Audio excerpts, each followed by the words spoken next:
Welcome back, everybody, to another fantastic episode of the Every Pokemon Episode Ever podcast, or EPEEP for short. I am one of your hosts this week, Wrestling Chris G, and on the other line with me is the man that can't make up his mind. It's good old Dougie Fresh. Dougie, man, how you doing? Well, you know, when they give you so many damn choices. Well, funny story to that. AJ Lee, who people might know from wrestling as AJ, she was funny. After the United Center stuff, she posted a picture of the candy bar and was just like, "Well, I like this flavor. I forgot what flavor it was." She's like, "This flavor's okay, but what about this flavor? That's my favorite." And then and people were just screen grabbing that and just running with it. Like, "Oh, CM Punk, you couldn't even get your wife her favorite can or her favorite kind." Oh, was in relation to the ice cream bars? Yeah, she posted a picture of the ice cream bar saying, "These are good, but my favorite is so and so." I'll say like Rocky Road or something like that. Mom was looking at that picture today. She's like, "What are you holding in your hand?" An ice cream bar. So we did allude to it last week, so I guess we can spend 2-3 minutes talking about it. But I mean, for people that are listening to this a couple months down the line, but we just went to the return of CM Punk to professional wrestling this past Friday. We're recording this 2 days later on a Sunday night, a special Sunday recording, Doug. Yeah, and people are going, "Well, no shit, he's the AEW champion now. We understand that. We know."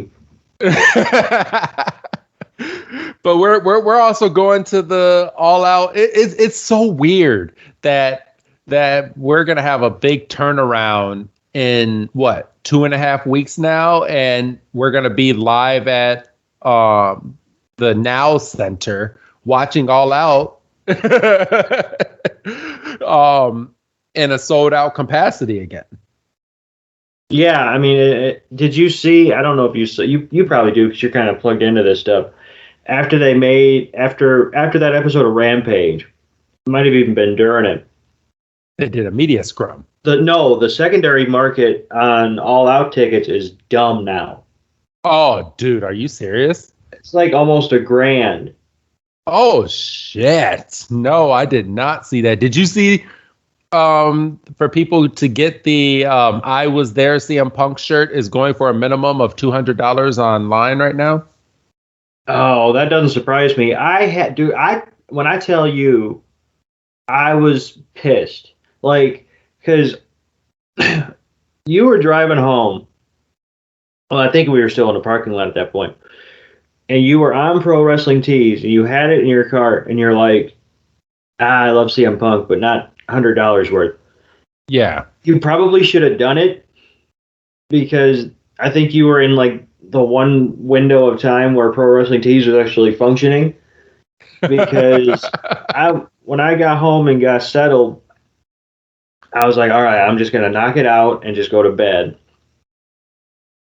I was on there for an hour. I gave up on Pro Wrestling Tees at a base level, and I switched over to Shop AEW, which is the same site, just, black and gold as opposed to, blue and white. And I could get as far as my cart, and then it was like, oh, really? I was like, ah. So that's the first thing I did when I got up in the morning. I went and I've got one ordered. Oh, so is it the "I Was There" or the regular? No, just the regular. I know I was there. Yeah, I know I was there too. And we actually have a friend that does artwork for T-shirts, and I took a screenshot of what the back of the shirt looks like, and I'm going to ask them if they can print it just like that.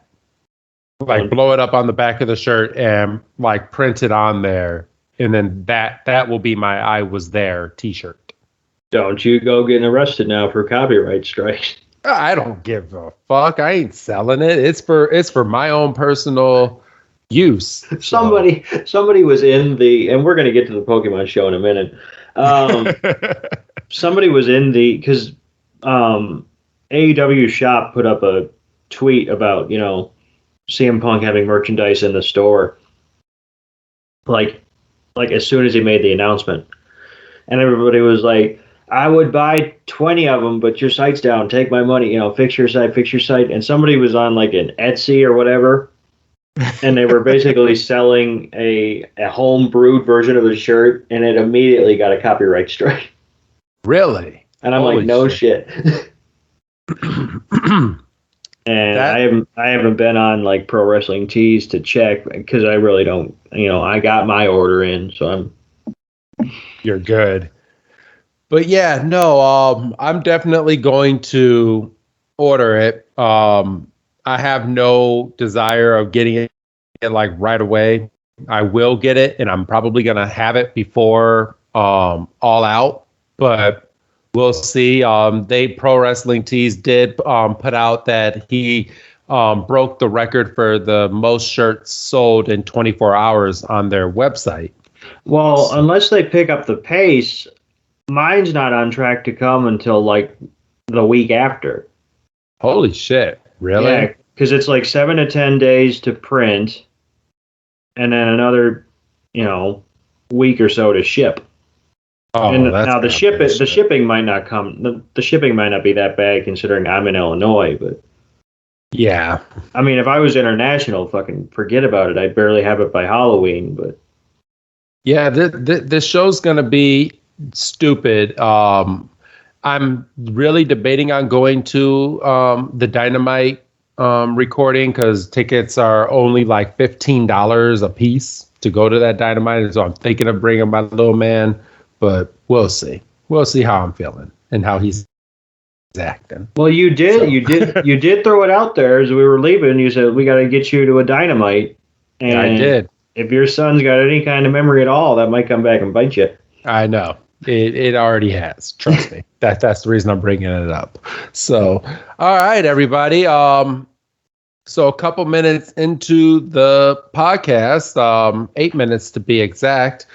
It is time to get into the Pokemon podcast. So we already did our little wrestling venture. If you're not a wrestling fan, I do apologize, but it's now time for Pokemon time. So how are you doing, Doug? How are you doing on your end? I'm kind of tired. A long weekend. A long weekend, yeah. Mine wasn't as long as yours. But still, when you don't get home till midnight on, well, basically Saturday morning at that point, and then you sleep till noon the following, and then you stayed in. Like I skipped out on my cousin's birthday party because I didn't care. That's honesty for you right there. I was like, tell him I'm watching SummerSlam with the fellas. So I stayed home. I watched that. I ate peanut butter and jelly. I felt like a real 10-year-old. It was crazy. Except I had a beer with it, so it was kind of whatever. And then today was just kind of like, all right, I've got another wrestling show, and then you had mentioned that you wanted to do this tonight just to kind of keep building up that black and white backlog. Yes. And then you possibly mentioned returning back to season 2, possibly for Tuesday. Yes.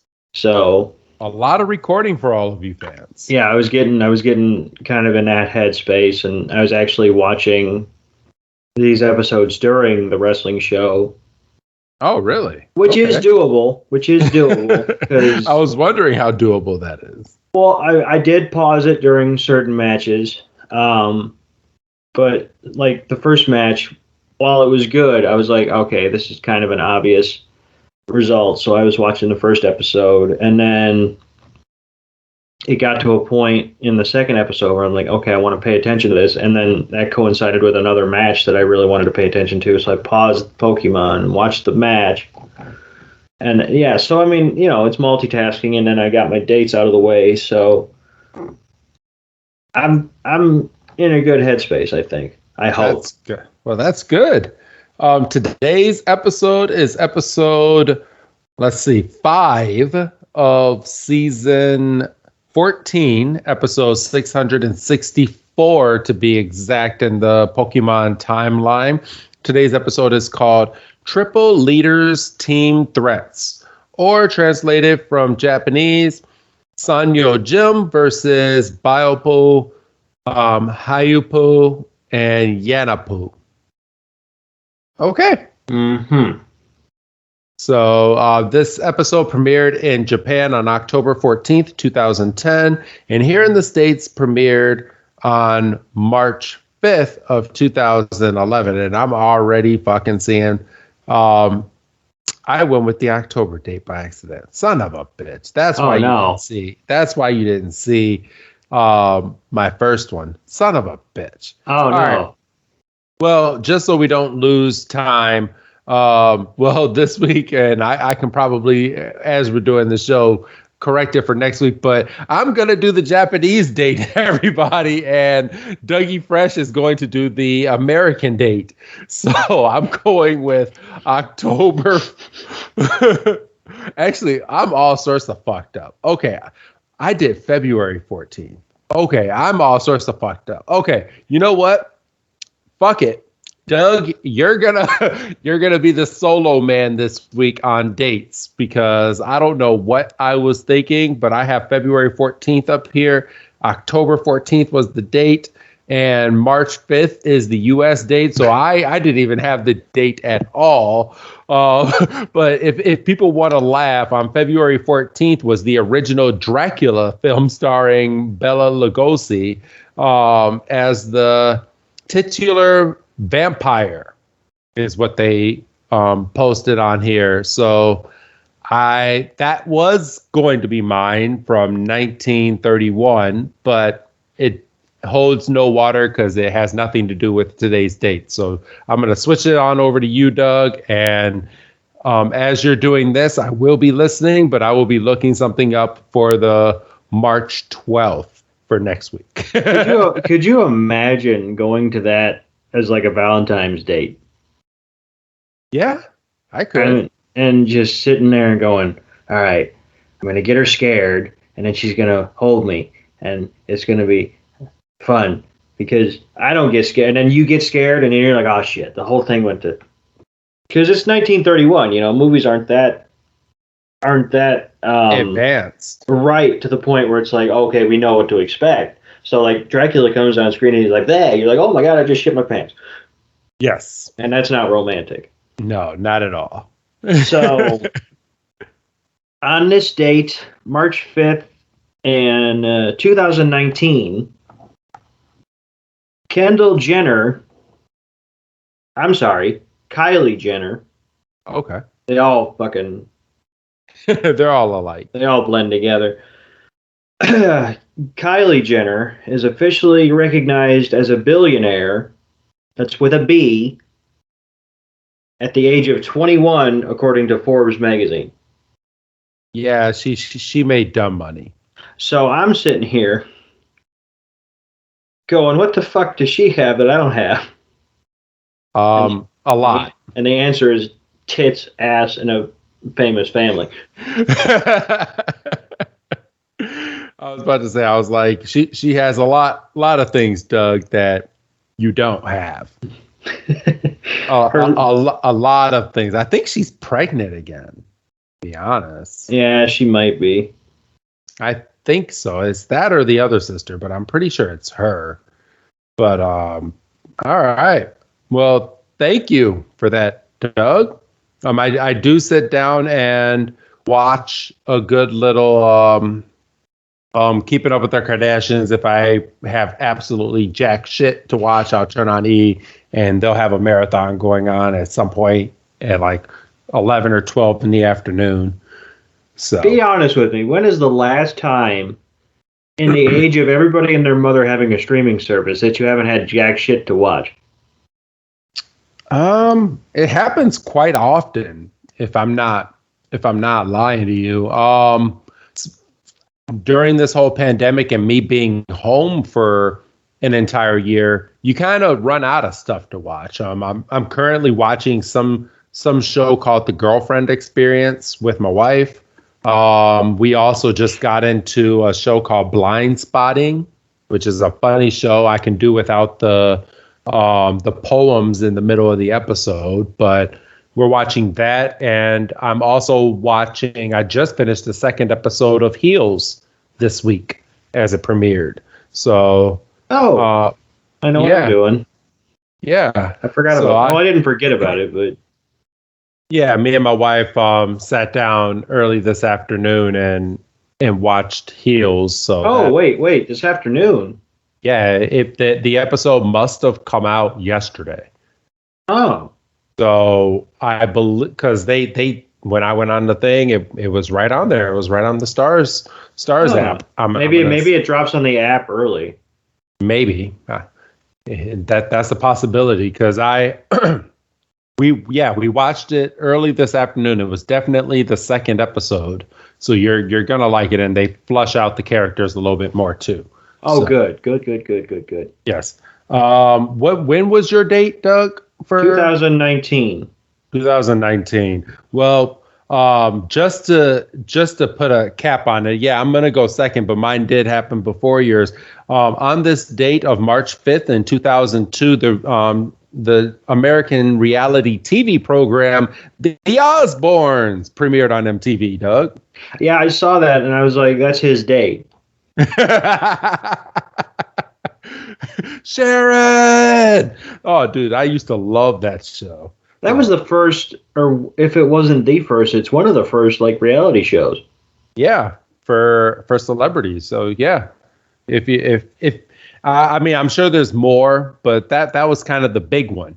For celebrities. So because it's like, oh, we get to see what they're like in there, and it turns out Ozzy's just kind of walking around the house screaming, and the kids are crazy, and yes. I think one of the episodes, they like got in like a food fight type deal with their neighbors. Yeah, like just stupid things to do when you're rich. Yeah, well, and that's absolutely it. So, all right, you ready to get on into this week's episode, Doug? Definitely. All right. Again, everybody, this is episode 5 of season 14, episode 664, Triple Leaders Team Threats is what we are reviewing today.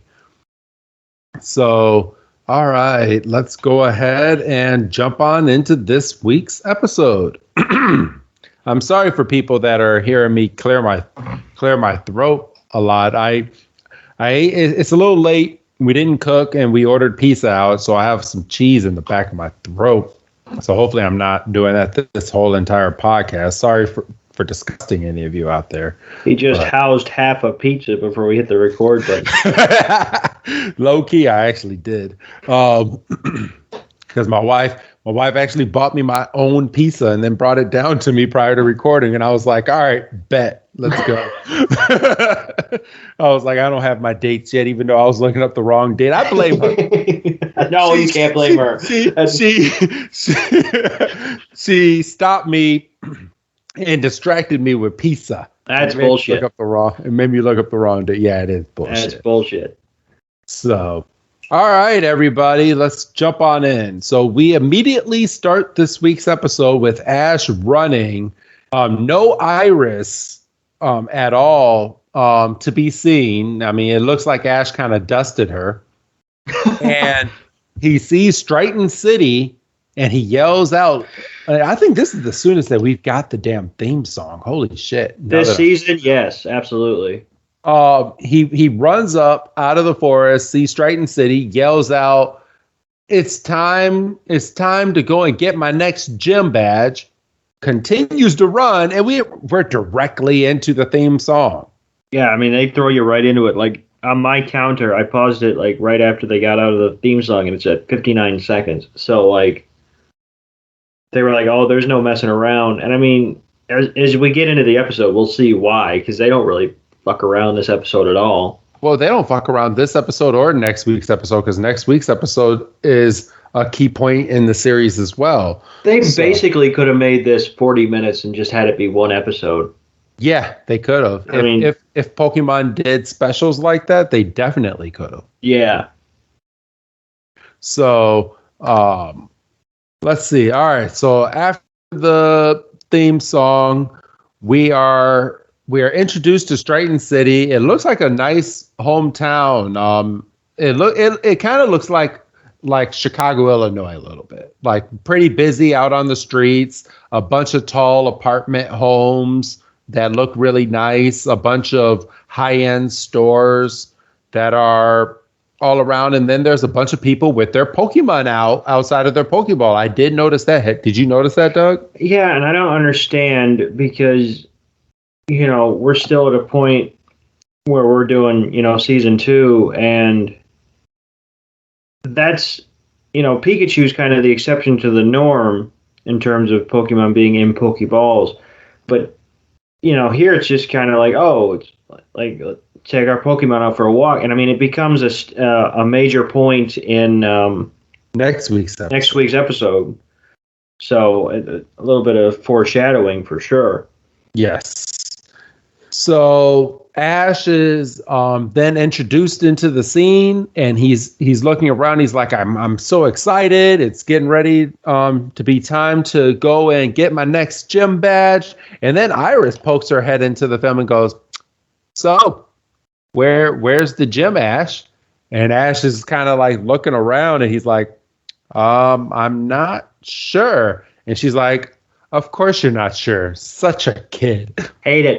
Hate it. It's like nails on a goddamn chalkboard at this point, and we're only 5 episodes into this season. That is her line. Like, I know I said last week that I was gonna look up how old Iris is, and I'm gonna look that up right now. How old is Iris in Pokemon? Oh, there we go. There's no way she's older than Ash. She's 12. Bullshit. Yeah. Bullshit. Then Ash is 14 now. So she's 12. Ash is still being portrayed as if he is 10. So yeah, she's a preteen. So her calling Ash a kid kind of does make sense. She's typical just older kid behavior. Oh, you're such a kid, bro. You're 1 month older than me. Exactly. So yeah, they said she's 12. She doesn't look 12. No.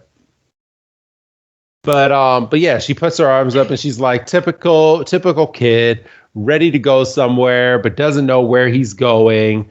And shouldn't he just be able to pull out his Pokédex and say Striaton City Gym and get the fucking GPS? I mean, from season 1 of Pokemon, we had Zoom and Skype already. So, I mean, at this point, yeah, you would think so.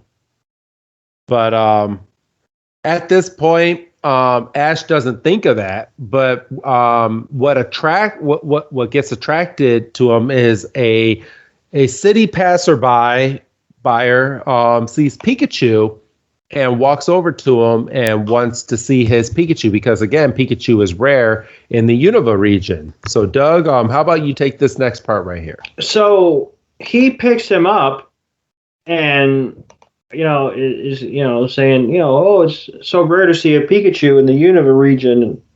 How are you today? And Pikachu's kind of like embarrassed and kind of waving at him. And I noticed he didn't get shocked. No, he didn't. Pikachu got good vibes from this guy. I don't know why. Really? Kind of a weirdo. I mean, a little bit, but it's kind of foreshadowing a little bit. But yeah, you're right. But yeah, he picked up Pikachu, tugged at his cheeks. Pikachu was like, I'm not liking this at all. Why do people like pinching my damn cheeks? Don't they know it's his own fault for not being in a Pokeball. I'll keep saying it until somebody shuts me up. Pikachu needs to get into that damn Pokeball, but it'll never happen. Why does Pikachu hate being in the Pokeball? I mean, maybe it's just like seeing the sights. I don't know. Claustrophobic. Maybe. But it's at this point Ash is giving back Pikachu, and Ash is like, "Do you know where the Striaton City gym is? I'm looking to go and fight the gym leader over there."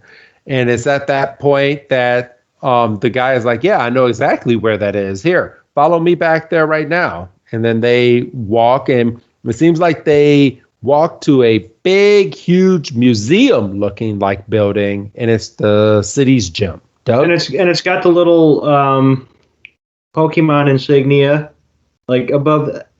Pardon me, trying to stop that. It's one of those things where it's like if I keep talking, maybe I'll. But it didn't work. Yeah, it's got the little Pokemon insignia above the entrance, which I guess would be an identifier, unless it like actually says gym somewhere. But I didn't see it say Striaton City Gym. No.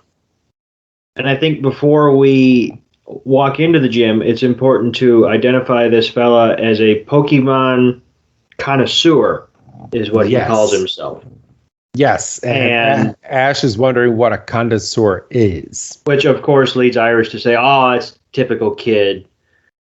But she doesn't even know. Well, right. And then something's also said about Pokemon connoisseurs are kind of specific to the Unova region, so somebody from Kanto, like Ash, wouldn't really know anyway, although one could argue, what of the internet, so. But yeah, so they walk into this building, and Ash is like guns blazing, ready to battle. He busts in, and it's like a restaurant. Yeah, he's like, "I'm ready to battle. Open door." And then he's staring at all these people who we've come to find out. I kind of feel like these people are just like flocks, and they just hang out here all the time. But yeah, we see a bunch of females inside of this restaurant. It looks like they're either finishing up their meal or just chit-chatting. And then these two waiters run over to him and say that they can help him over to his seat. And they take Ash and Iris over to their seat, and they're sitting there asking them, "What can we get you to eat? Do you want some water? Have a look at our lunch menu." Yeah. Have a look at our lunch menu. It's at a reasonable price if the prices of everything else is too steep for you. And Ash finally just gets fed up, and he just stands up and he's like, "I want to battle the gym leader." Just throwing a fit like a little 10-year-old, which throws the gym leaders. I'm at a screen freeze right now where he's like yelling up, and the gym leader, well, foreshadowing, the waiters are stunned that he's yelling inside of the restaurant. And at that point, all the women that were inside of the restaurant gather together. "Another gym battle? Oh, we're lucky today." Yeah, we're lucky. We get 2 gym battles in one day, which means someone has already been here. So I'm guessing Trip has already been here. Oh, I didn't even think of that. Yes. That's good. I didn't even think of that. So, Doug, you want to get this next part? Yeah, so like you said, the girls are kind of huddled together, and we get individual spotlights, and we find out that the Pokemon connoisseur is 1/3 of the gym leaders in this gym, and we find out that the wait staff are also gym leaders, and that they are triplets. Yes. And we have kind of a Misty's sisters situation, although I don't believe Misty's sisters were triplets. No, well, I don't think that they were triplets, but they're definitely very close in age from what it looked like to me. Right. And Misty was just the oddball that, "Oh, I'm pregnant again," sibling. She was the mistake from what it seemed like. Well, she's so much younger than the ladies rest and of gentlemen, this is the last episode of every Pokemon episode. We didn't quite make it to the end. Well, I mean, come on. Misty is so much younger than her other siblings inside of that gym. That's the I thought you were fixed, child. I thought you were fixed. Well, shit. But yeah, after all of them give their nice little introductions, a door opens behind one of the walls, and we see a big old gym. Battle area, yeah. Yeah, battle area. There you go. And Ash is like, oh, this is pretty neat. That's cool. And he walks in and he's just looking around and he's like, well, all right. And the gym leaders are like, well, we have 3 different Pokemon and you get to choose which one of us you want to battle. And it's at this point that the gym leaders all take out their Pokemon, and I have all of their names written down right here. So we have, and I wanted some clarification. So I mean, go through them, and then I need to ask clarification because I figure you would be a little bit more up than I am. Okay, no problem. So we start with the water, and water Pokemon is Panpour or Pampor. Pampor, yeah. Yeah, Pampor. Pampour. And that is a water type monkey Pokemon, is what they kind of elaborated in this episode. And then let's see, give me 1 second. So who was the second one? And then we have the grass type Pansage, Sage. Pansage. Pansage. Okay, Pansage, who is the grass type Pokemon. And then we go to the fire type Pokemon, who is Pansear. Pansear, yeah. So, what's your question, Doug? So, who is the fire type Pokemon, everyone? Is this Eevee? Not really, no, because each of the Pokemon that already come out already have its type. So Eevee starts off as a normal type dog Pokemon who can evolve into different types of Pokemon depending on what stones or what time of the day or anything like that. So these are just, I mean, are there more versions of Pans? Like, as of right now, no. So okay. these are the only 3, and then they each evolve once. Okay, they do evolve. Okay. Yes, they evolve at least as of right now in the Pokemon. I'm sure come like another season or 2 that they'll evolve into something else and have a 3rd stage. But these each evolve once. And the grass type evolves into a Simisage. The fire type evolves into a Semisear, and the water type evolves into, yeah, you guessed it, a Semipour. Semipour. Yes. So they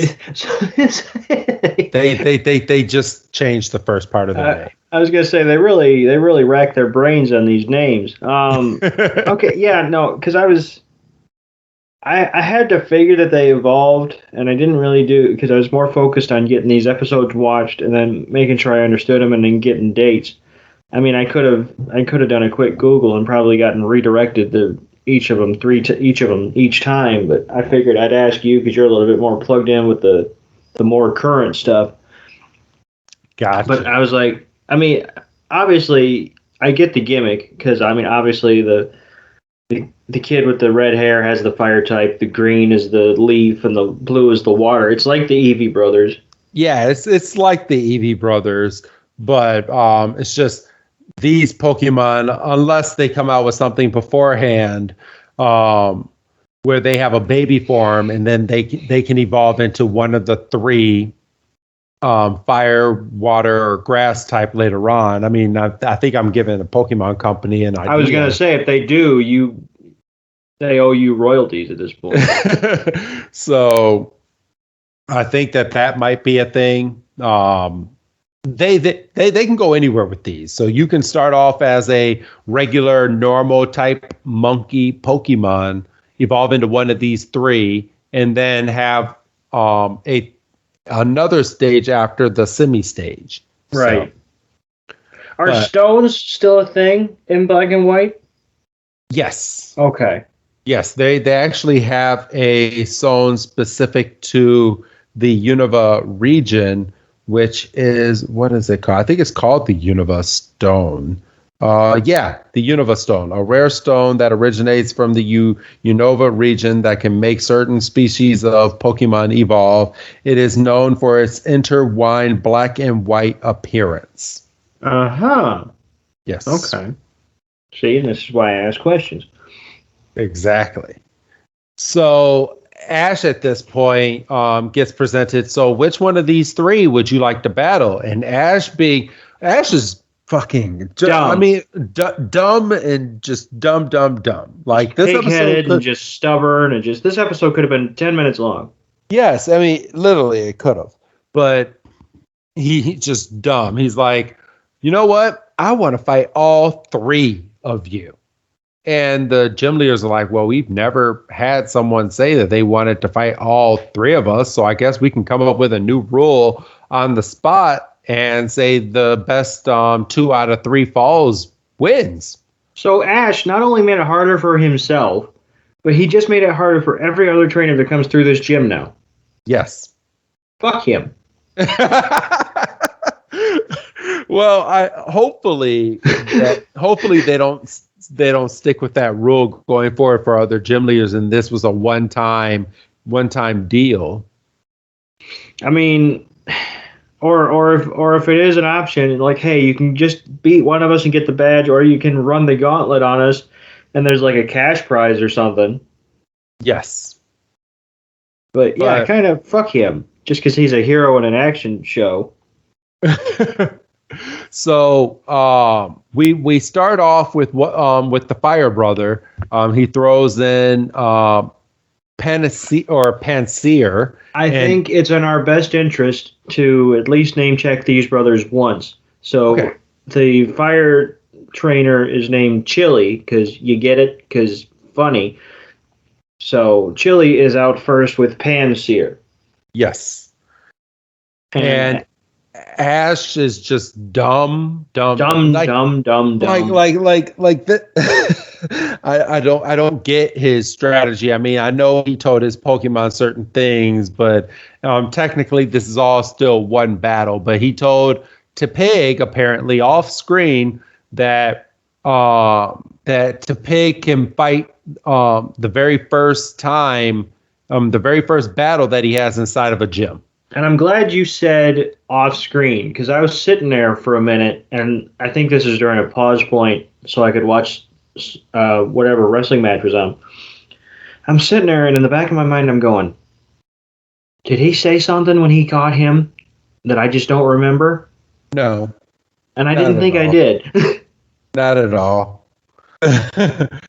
So it's at this point that he throws out to Pig. Yeah, and then Iris is like, she's like, that's kind of a bold move. And then even Chili even sits there and goes, that's a pretty bold move fighting my Panseer with a fire type Pokemon. But you know what? I'm always down for a challenge, so let's go. And just kind of speeding through to get kind of caught up to where we were. I noticed the women in the balcony, and it's at this point I think we should point out that the women that were sitting at the tables when Ash walked in have become cheerleaders for the gym leaders.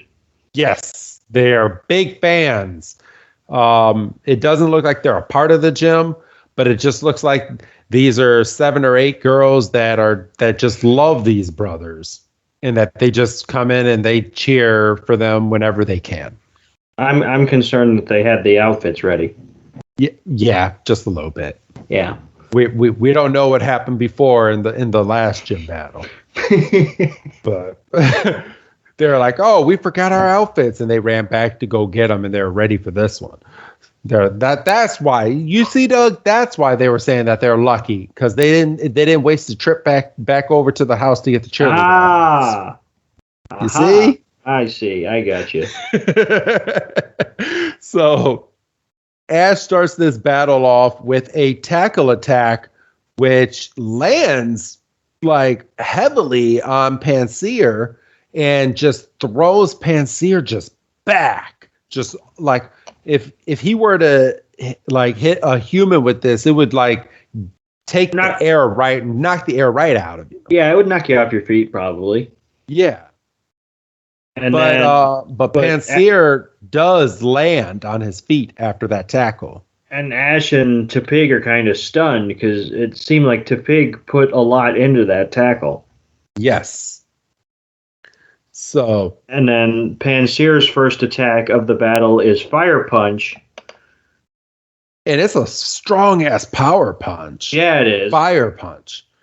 And just lands clean. Knocks Tepig all the way back to the podium where Ash and Pikachu are standing. And unlike Panseer, Tepig was laid out on the ground as soon as he got hit with that and had to get back up to his feet. And, I think you kind of got to take a step back and realize that Tepig probably isn't as strong as it could be because, of the circumstances that we talked about last week and, Yeah, it couldn't have been that long ago that he caught Tepig, so it had to have been probably just like the night before or maybe 2 days prior getting out of that forest. And, I guess you could say, well, maybe they stopped at a Pokemon Center in the interim and maybe, Tepig got rested up, but we can't assume that. No, we cannot. So, all right. It's at this point that we get, what is that, a flamethrower? Yes. Okay. And Panseer tells Ash that he's going to go ahead and use another attack because Tepig took too long to get to his feet. And he goes and he says, flamethrower. And Panseer just does the flamethrower. And let's see. Ash counters with Ember from Tepig. Which is not effective. Yeah, no, the flamethrower completely outpowers the Ember. Yes. And knocks Tepig on his butt again. And then Panseer jumps back and Chili says dig. And Panseer goes completely underground. Yes, and it's at this point Tepig is he seems like he's fairly trained, but Tepig is still kind of new to all of this battling and does not look around properly because he just gets knocked flat on his ass again by Dig because freaking Panseer comes up and just fully uppercuts from right underneath Tepig from the Dig attack. Yeah, and for the third time in this short battle to this point, Tepig is flat on the ground. Yes. Tepig is not having a good go at things. No. And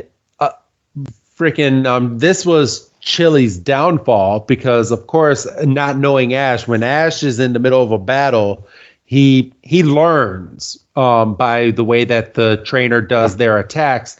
And Chili sits here and tells Panseer to do dig again. Yes. And it's at this point that Ash caught on to it and tells Tepig, get on underground and going and get that Panseer. And he goes underground, and it's at this point that we don't see Panseer come back up like he did before until it seems like he crawled up under one of his other holes that he had previously made, and he's just screaming because Tepig is biting his tail. Yeah, and they both come shooting out of the hole, and like you said, Tepig has a vice grip on Panseer's tail and just is not letting go. And you can see in his eyes that he's focused, and the spinning doesn't disorient him. And Panseer's kind of on its back foot because it's probably not used to this. Yeah. And why would you be, quite frankly? Yeah, and it's funny because when he comes out, he does gain control, like you said, and he goes and does a flipping like a mini seismic toss, basically. Yeah, like a mini seismic toss with Tepig on his tail and just whips Tepig on the ground, but Tepig doesn't get his grip off of him, I guess you can say. And Tepig gets right up from Ash's command to get up, and Tepig still has the tail, and at this point Tepig just starts swinging the mess out of Panseer. He does a Tepig swing, as it would be, and just bounces Panseer, and as Tepig is down, or Tepig as Panseer is down, Ash tells Tepig to use Ember, and then tackle. Because Panseer didn't have time to kind of get his bearings. So, and this tackle completely knocks Panseer, and I guess by extension Tepig, completely into the wall. Yes. And it's at this point that Ash, he specifically learned how Chili was battling. So that was kind of Chili's downfall there. So because he became predictable. Well, absolutely, and obviously we have the benefit of being at Ash's point of view with these things. So like we know this about Ash, but like you're a trainer, and you're like, okay, I've gotten to a point where I can kind of follow a script with my battles. And as long as nobody, throws a wrench in my plan, I'm probably going to be pretty successful. Yes. But, that's the thing about Ash. He's got this weird kind of determination about him where he's going to get punched in the face 9 times, but as long as he keeps getting up, he's going to hit you with one good shot, and you're going to be like, where the hell did that come from? Yeah, that's one thing about Ash. I mean, I'm guessing that's what makes him champion in a couple seasons. Spoilers. Down the line. Oh, we've talked about this many times. But yeah, I'm guessing because I still haven't seen that episode. So I'm looking forward to getting up to that episode. So, all right, and we go straight from that to Chili congratulating Ash. So in reality, everybody, and this is what I want to point out. Yes. They made it a clear point to say, basically, if Ash were to just have fought one of these gym leaders, and if it was Chili, he would have his gym badge right now. Right. He could be putting Tepig back in his Pokeball. He could be dusting himself back off. He could be walking over getting a badge. He could be collecting and it's Iris. Still nice outside. He could have went and got some food, found a Pokemon Center to heal and just relax for a little bit. I mean, it could have been a lot, but could have planned his trip to the next town, but exactly. No. So it's straight from here that we get the Who's That Pokemon, and it's Pansage this week. Are you doing backflips again, Doug? I am. I'm very happy. Unfortunately, the backflip stopped next week. No, it doesn't. No, it doesn't. No, next week it because we get the premiere of a Pokemon, and then it gets introduced like 2-3 minutes later. So I'll give it a pass. I mean, I was let me say I was trepidatious because it hadn't been introduced by the time they did it. Yes, and you're like, oh, what the hell? And then I was like, hey, but yeah, we get the next battle, and it's with the Pampor, and his trainer is Cress. Yes, Crest, but we're not fully there yet. This next part of the scene is Team Rocket, and it looks like it's like summertime outside, and these guys are in like the hottest of hottest gear in complete black. God Lord, I'm sweating just looking at them.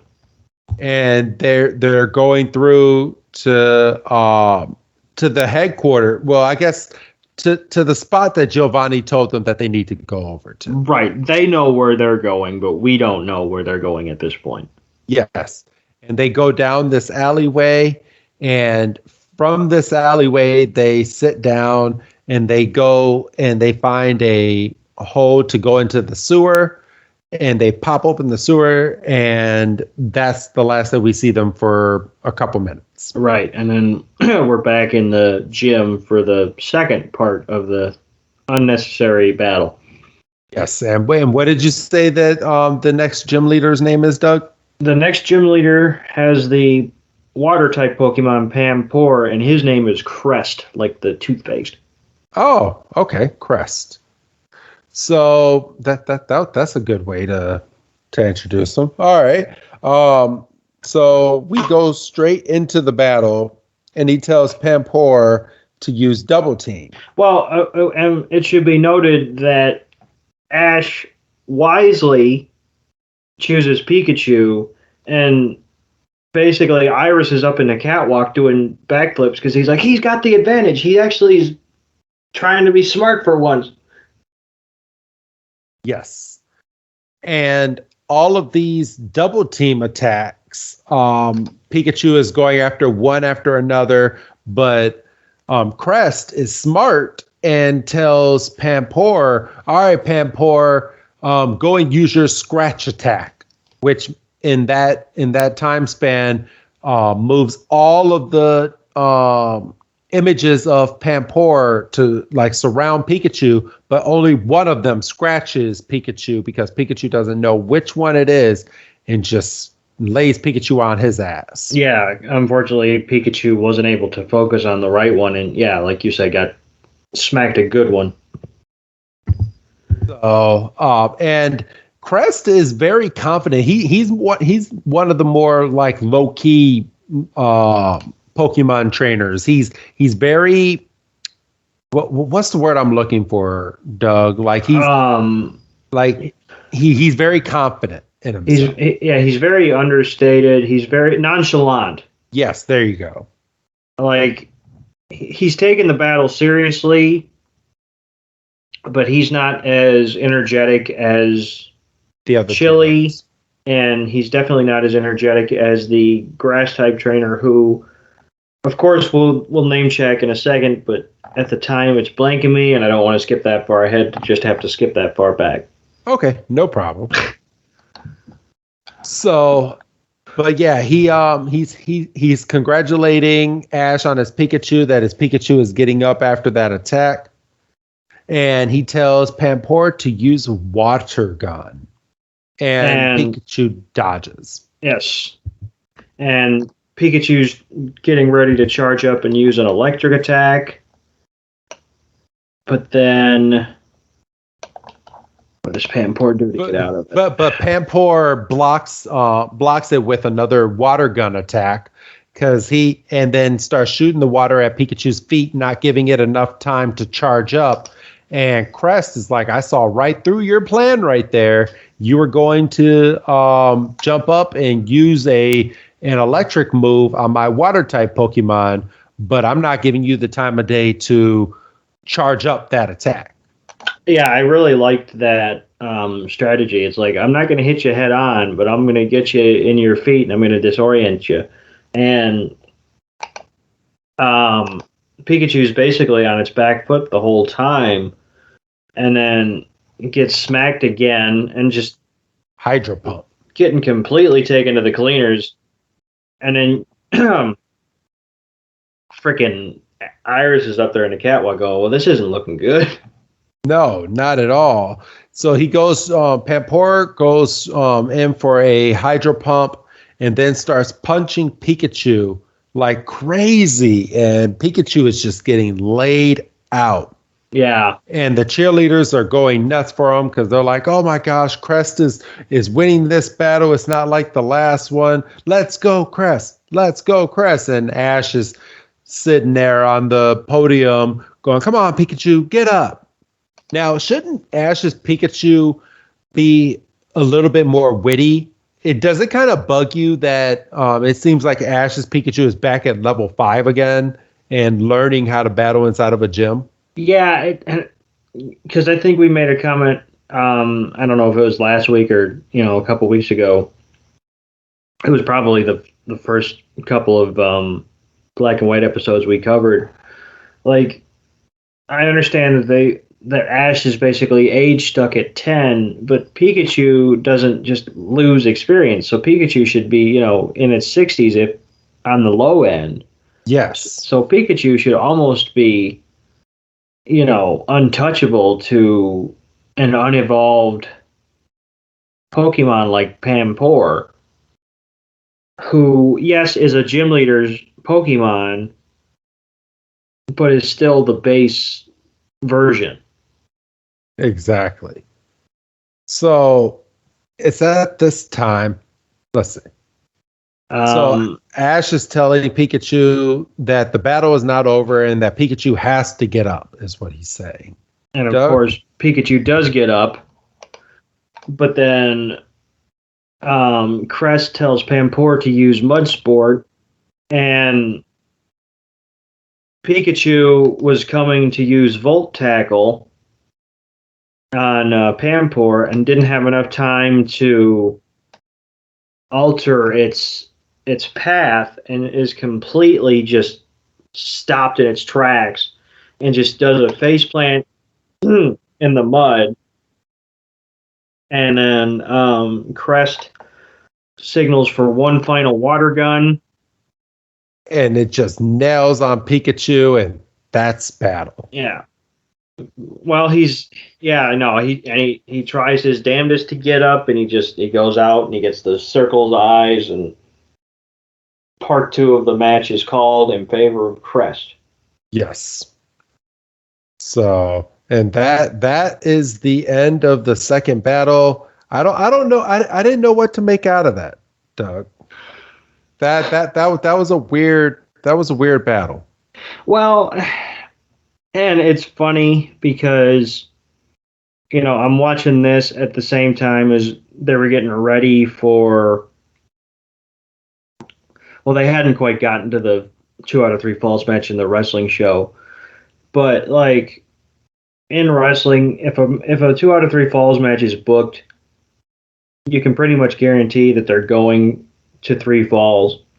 Yes. And so I was sitting there and I was like, all right, either Ash wins the first battle and then has to lose the second one to set up the deciding third, or he loses the first and then has to win 2 consecutive. But then I was thinking the trainers could have been a dick if he'd have lost the first one and said, well, actually, we're reverting back to our rules. You lost, go home. But obviously, Ash wins the first one, so you're thinking, oh boy, and then he loses. So of course he does, because we haven't seen the grass type Pokemon yet. So and we're getting ready for that. But it is noted that we are only 5 minutes away from the end of this episode, so that's a little foreshadowing there. But we go straight from the last battle into the sewers with Team Rocket.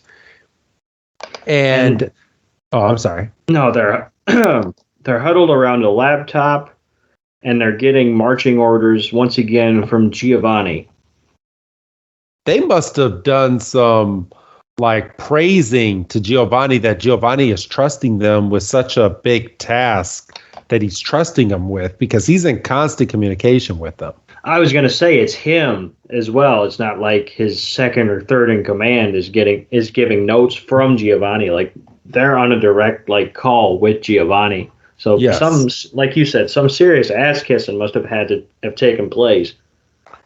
And it's at this point right here that we have Giovanni telling Team Rocket that there is a special energy that is revolving around this area where he had Team Rocket come over to. And my ears kind of perked up at the mention of special energy because obviously you've been doing the card openings Yes. and all the packs start with energies, and I was like, oh, like if they start, and they start leaning a little more heavy into card territory next week as well. And I was like, I didn't catch that. You're gonna have to kind of enlighten me either off air or on the air next week when we start going over those. but yeah, I mean, it was like little moments where I was like, oh, this shit's starting to kind of all twine together. It's interesting. So, all right, but that's all we end up hearing from Team Rocket. He gives them their pinpoint as to where they need to go. He says, "You need to investigate this for me and report back to me as to what you find." And it's at that point Team Rocket starts running down the sewer.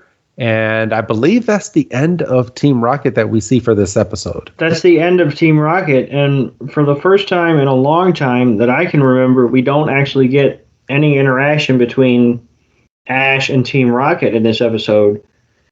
Even though hopefully that's kind of foreshadowing the future, that they don't get together and they only get together every other episode. Yeah, because it gets to a point where it's like, okay, we're 10 minutes into the episode. We haven't seen Team Rocket yet. Oh, here comes Team Rocket just to be dealt with in 5 minutes. Yes. It's like, oh, we forgot to do Team Rocket this week. So, all right. But we go straight from that to Pikachu sitting on top of the podium. Ash is telling Pikachu, good battle. And Pikachu's kind of down. But it's now time for the third of the 3 battles. Well, and that's the other thing about Pikachu not doing the whole Pokeball thing. Because obviously if he was a normal Pikachu, have a good rest, Pikachu. But now Pikachu's just kind of got to sit there and chew on the loss. Yes. While, whoever Ash throws out next has to kind of pick up his slack. And it's nothing Pikachu did. No. Pikachu was just caught off guard a couple times and unfortunately got the short end of the stick. Which sucks. I mean, let's be real. I mean, it sucks. But, all right, Doug, the third and final gym leader is coming up. And do you have a name for this gym leader? Oh, I should. I'm trying to figure if he name checks himself here. I'm trying to let this play out. Let's see. I can look it up real quick. Let me. So we're at 1 hour and 3 minutes. Okay. Yeah. So I'll edit this part in just a second. Best wishes, Diamond and Pearls. He probably checks himself when he comes in. I just didn't even.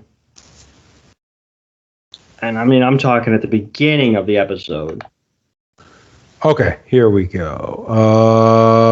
Triple leader right here. There we go.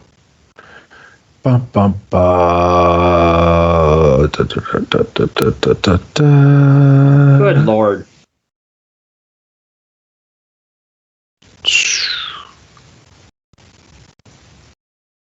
I don't see it. Oh shit. Why did I do that? I fucking closed the damn tab I was on. Cilan. Who? Hold on. Cilan. Cilan? Okay. Gotcha. Okay. So yes, Cilan is his name, everybody. So that is the next Pokemon. That's the next Pokemon gym leader that we're about to add into this mix. And of course, he has Pansage. And Pansage straight up has a stalk of broccoli on its head, and I won't hear anything different. It helps because when Ash was doing his whole Dexter thing, we find out that Pansage uses that leaf to help give nutrients to other Pokemon. that are out there. I did. Some of these Dexter things I do enjoy. Yes, because it tells what certain specific parts of Pokemon are. So we go straight into this battle. Ash chooses Oshawott. Is dumb. Yes. Dumb. Like all of these Pokemon should have been switched around. But he chooses Oshawott, who is weak against grass type Pokemon. Let's just point that out there. Right. And I there. feel like Oshawott knows it because as soon as he's confronted with Pansage, he cowers out. He cowers behind, like, because we see him making a mean face of like, we get a wide shot and we find out he's doing it behind Ash's leg. Yes. And Pikachu and Ash basically have to push him to the center of the ring. And Ash has to remind Oshawott that Oshawott's tough, and that when things get tough, Oshawott is a good Pokemon to go out there and get the job done, basically pumping him up for this battle. And Oshawott gets all pumped up, and it's at this time he's like, all right, go out there and let's get ready to battle. And Oshawott goes out there to go and what move is it? It looks like he goes in to tackle Pansage, and as soon as he's going to tackle Pansage is like 3 times faster than him, dodges around him. Oshawott is looking to find out what the hell just happened, and Pansage goes over there and does Bullet Seed immediately. And poor Oshawott, for lack of a better term, just get shot in the ass. Yes. And felt bad for Oshawott. Completely on the back foot right away. And freaking Iris is up there going, well, obviously Oshawott's bark is worse than its bite.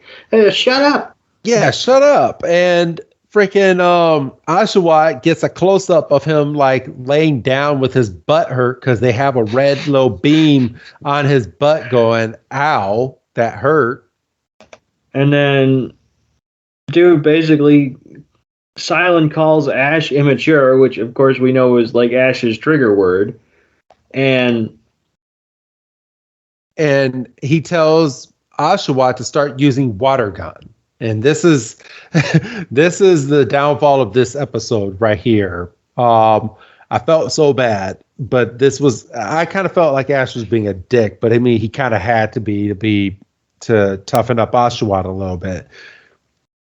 Oshawott starts spitting out water gun all over the place, and Pansage is dodging it like he's dodging anything. Not even breaking a sweat. Yeah, just jumping. And then Ash looks at him and he goes, Oshawott, you need to aim better. So Oshawott is looking out of breath. I'd have turned around and said, fuck you. Yeah, I would have spit fucking water over at Ash. But it's at this point Oshawott is like, all right, I'll try it again, and tries to go in and do water gun again. Pansage does the same thing that it was doing before. Just jump, jump, jump, jump, jump. And then Ash is basically like, all right, quit screwing around. One more shot. And then, of course, this shot hits him. Yes. And Oshawott looks like he's like... Oshawott looks like he's goddamn Goldberg. Like, he literally has smoke coming out of his nose. He's like, that's right. That's what I thought was going to happen. But unfortunately, it doesn't really face Pansage too much. If anything, it pisses him off a little bit. And then we get told that Pansage is about to use Solar Beam, which is a key factor as to why the opening of the gym on the top has a solar panel, basically. Yeah, and this is wrapping up to be the end of the episode, because we're led to believe, and we're somewhat familiar with Solar Beam from the first couple seasons, we're led to believe that Pansage's solar beam is about to be the knockout blow, and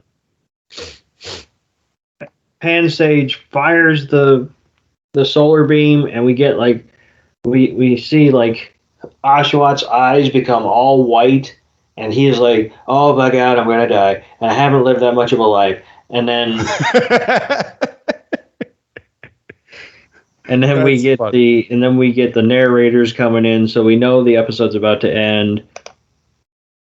And will this battle come to a concluding ending on next week's episode? You have to wait and find out. Like, I mean, we're talking about freaking Pikachu on the edge of the cliff above the lava pit again. Yes. So, yeah, that's it. We're left with a cliffhanger, and much like the actual airing of the TV show, everybody listening next week. Absolutely has to hit that download button next week, or hit it now if you're on our Patreon account. Yeah, I was about to say, if you're listening to this on the free feed, go over to our Patreon account and you can listen to next week's episode right now, because that's the latest episode. Well, not right now.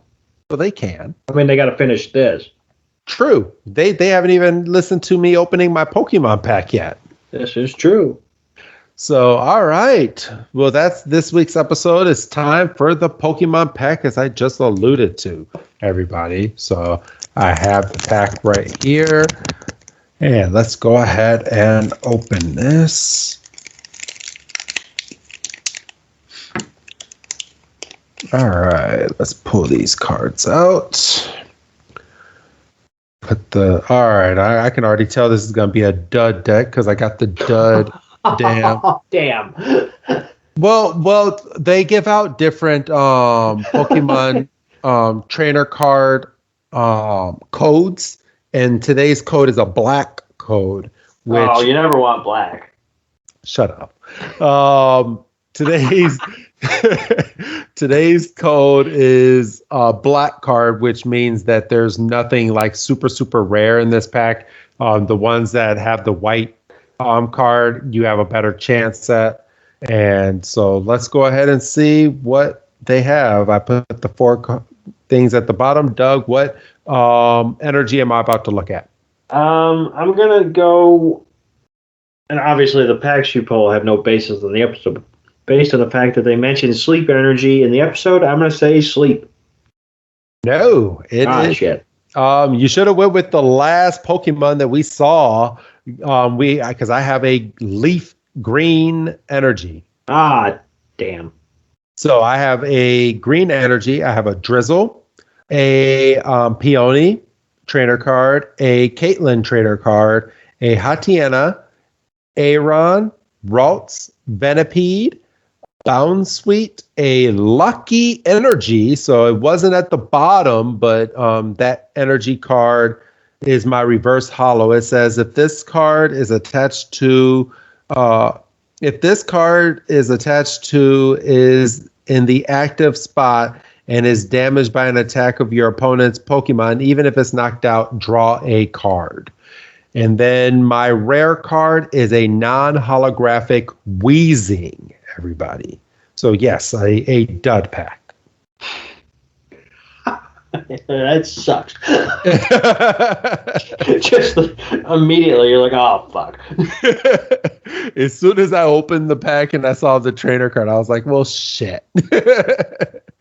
So let's hope next week is a little better. I have that pack sitting in front of me, and we're getting ready to go over this next Pokemon battle and get on into this next episode. So, Dougie, man, do you have anything else to add to this week's episode? I enjoyed the episode.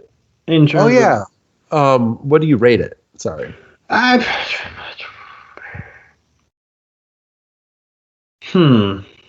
would say like a 3.5, probably. Yeah, I was about to say I'll give it about a 3. Great battle, great progression.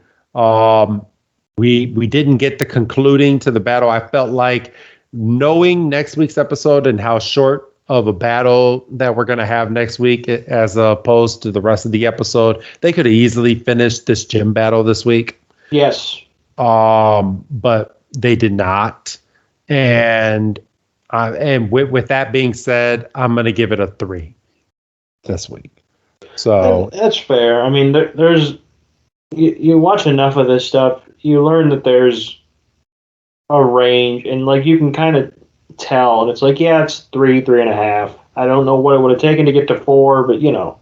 Well, what would have taken for me would be the concluding battle, and then have your cliffhanger be the Team Rocket thing with them running down the sewer. They could have put that at the end of the episode, and nobody would have noticed anything. Oh, that's a good point. Yeah, I like that. They could have ended with Team Rocket running down the sewer, but that's neither here nor there. That's how I would have booked this episode. So I would accept that. All right. So anything else, Doug, to add? No, I would say I had more fun reviewing the episode than watching it, which, you know, I mean, it was a good episode, but I feel like I got more out of reviewing it than I did actually watching it, so. Yes. So, all right, everybody. Well, with that being said, say goodbye, Doug. Goodbye, Doug. And this is Wrestling Chris G telling all of you, don't miss next week's episode. It's called Dreams by the Yardful. And it's a hunker of an episode. So a really nice progression. And it's not a filler, everybody. So make sure to listen next week. Have a good night, everyone.